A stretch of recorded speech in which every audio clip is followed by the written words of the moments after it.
What's up, everybody? Brett Medlock here today with Andrew Baldwin. We have not left for LA yet, but we wanted to do a little bit of E3 coverage from my house on my couch because it's all we got right now. So we wanted to go over the EA press conference that just happened. My God, was it boring? It was so boring. Like, geez Louise. Like, there's a few cool things, but not a whole lot. Like, what are they doing? Like, what are they thinking? Do they really think that showing sports reels is not, like, that it doesn't get boring?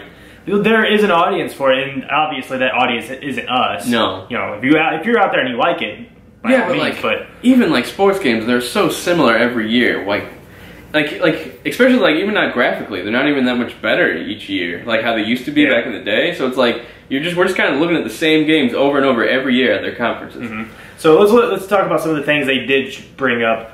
So the first thing was the... Well, first off, they opened up with a Battlefield. Yeah, that's what it was. Yeah. I was like, wait a second. Yeah, no, they started off with the Battlefield the trailer for it. Yeah. And yeah, that game looks cool. I've always liked the Battlefield games. I've liked them more than the Call of Duties. Yeah. I'm not really a big first-person shooter guy, but I thought that trailer looked cool. And yeah, go Battlefield. Yeah, I think it looks really cool. And I'm excited to do the single player. I'm never really much of a Battlefield multiplayer guy because I suck at it basically. Yeah. Well, they did finally give the announcement that Battle Royale will be in the game, which I'm fine with. Like I've said in the past. This one actually wasn't as heavily rumored as like some of the other games. It was so obvious, though. It was obvious. But I'm fine with this because my thing with Battle Royale games, as long as it's not the key focus of the game, like it's like a mode. Obviously, the other ones that's the key focus, but all the other companies interpreting on it, as long as that's not like their main point, sure, go for it. It's just one mode in a big game that has all types of modes in a single player experience. So I'm excited for that. Battlefield, like I said, is my favorite of the FPS shooters, so I'm excited to kind of get in check on that. I'm sure we're gonna get some hands on with that when we get there. So hopefully, yeah, it's gonna be a good time. Yeah, hopefully our plane does not get delayed. Hopefully. And then after that, they showed the FIFA stuff that we kind of zoned out on because, like I said before, we're not big sports guys. The story modes of the sports games interest me, but I'm not like super into it either way. But let's just talk about the stuff we liked. Okay, let's go on the stuff we liked. 2. Well, that's not. It's Unravel 2. Yeah, that's Unravel 2. I guess there were leaks and rumors beforehand, but I didn't hear about them, so big surprise to us that we got to see some some gameplay footage, plus some. It's out today. Yeah, the news is out today, which looks awesome. Caught us off guard. Yeah, dude, there's no time to play it this week. Oh my God, dude, that game looks gorgeous, and it's they're bringing in kind of a multiplayer faction. You can play multiplayer, or you can just play on your own, and you kind of control both. That's what it seemed to look like. But yeah, and it looks like they did a good way of actually controlling 2 characters at once. So that's going to be cool. I enjoy the fact that they gave the single player option along with having a friend. So that's always going to be fun. Maybe me and you can jump in on that whenever we get back. It'd be interesting to see if they take the Hazelight way with a way out. How like only one person had to buy it. And the second player could play for free? Maybe, but speaking of Hazelight, they announced they're making another game. It's another EA original. They didn't say anything else besides that, but that's exciting. We both loved A Way Out. I thought it was a great game that was heavily overlooked. Yeah. I made a video about it, so go check it out. Go check it out. Even though it did sell great, though. It did sell great, but just everything else that came out around that time just completely overshadowed it. That's true. And then they announced another game, another EA original called Sea of Solitude. And this is the art style is completely up my alley. They showed they talked about it a bit. Obviously the lady was quite nervous going on stage. Yeah, but she slowly got more used to it. Yeah, she did. Good for her. And then we showed a little bit of a gameplay trailer, which I thought this game looked awesome. It looks really cool. It's kind of diving into people's mental states with loneliness and stuff. So I'm excited to see how they kind of. It's one of them story games that's not like a narrative-driven story, but more like an environmental story of some sort. I don't know, but it reminds me of Wind Waker, kind of. Thank you. Is that a piece of yarn? Yeah, I guess so. Yarning, he's here. Yeah. It has the kind of the art style of Wind Waker, which is nice. There really wasn't that much more information on it besides just that trailer, so go check out that trailer because it looks like beautiful. A fun game.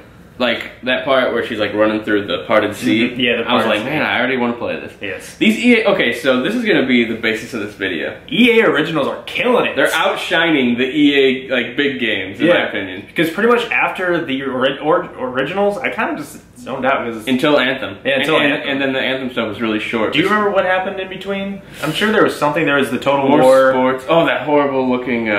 Command and Conquer game. Command and Conquer, that's right. Which is a big deal for Command and Conquer fans, but I feel like that's not what Command and Conquer fans want. Like, they're finally making another game in that series, and it's a mobile game that is a multiplayer-based game.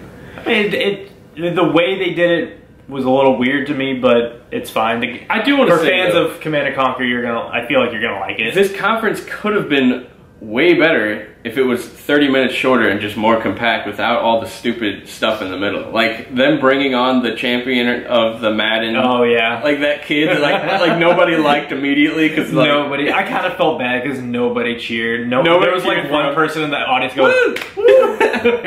Literally in an auditorium full of people. There's like one guy's like. You like stop mid clap. It was like that. It's like that episode of Family Guy. Where the girl Laura Linney. Laura Linney. Picture. Whoops. Oh man. Yeah, that. Like they should not have done that stuff. Like bringing out the professional Twitch people and just the internet stars in general. Yeah, they have a popular fan base, but like to a lot of people watching, we don't know who these people are. But for the people who are fans of them, hey, I mean, Andrea Renee, shout out. Exactly, like that was one of my favorite parts. I love Andrea. So yeah, skipping all the stuff in the middle, let's get to Anthem. To be fair, my excitement level going to Anthem really isn't anywhere because it just looks like, to me, it just looks like more Destiny. Yeah, and it's a shared world shooter just like Destiny. But they did say a lot of key things that were like, okay, I'm completely alright with this. No loot boxes. All cosmetics are purchasable on your own. So that's how, I feel like those should be handled. Yeah. And then they also talked about that they're going to try and put a focus on the storyline while also being in a shared world shooter. So I'm interested to see how they do that. I think that's what I'm mostly worried about is how's there going to be story like pieces that are only happening in your game? How's there going to be characters in multiple people's games, but they're the same character? Like, well, they kind of went into it, I think, like your story is your story, but when you go out in the world with people, you're just kind of doing that mission, and then once you come back and return in your quest, it goes back into your story. Okay, so everyone's experiencing their own story, but they're experiencing the story by themselves, but the adventure together, which is, I think that's how they described it. And all I really am hoping for with Anthem is please be narrative driven like the Mass Effect games. That trailer looked like it was. The trailer was really cool. I enjoyed it a lot. Like that studio is way too talented at writing and at like story-driven games in general to not do a game like that. And I don't want them to follow it kind of seems like they're following a trend with this game, which is fine because they're putting their own spin on it, but don't get rid of all the stuff you're super good at if you're going to do that. You know? Exactly.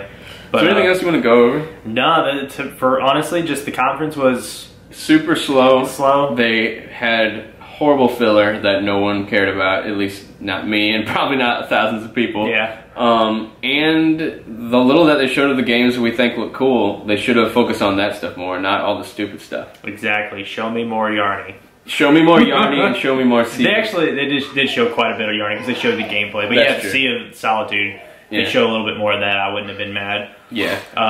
They didn't say any dates for those two, did they? Or they did for Yarny's today. But not for Sea of Solitude. Not that I remember. They might have. We'll The gist of the conference, we got a new game from Hazelight coming. Awesome. That's an EA original, so that's cool. We got plus Sea of Solitude. Yeah, Sea of Solitude. Plus Yarny 2. Yeah, buddy. it's called Unravel 2. Yeah. Might as well just be called Yarny. Yarny 2. And then of course the big one, Anthem, which actually got outshined by those other two games in my opinion, which is kind of sad. But they probably disagree with us. So let us know down in the comment section below. Remember, this is E3 coverage of 2018. We're going to be making videos all week. We're headed out to Los Angeles tonight or tomorrow morning, however you want to look at it, Andrew. He tries to skip days, and that's not how time works. Anyway, we're going to be in LA soon. Hopefully our plane doesn't get delayed. And we're going to be making a ton more videos, so be sure to stick around and subscribe to all the Enthusiast channels that I'll link down in the description below. I'll talk to you guys later. See ya.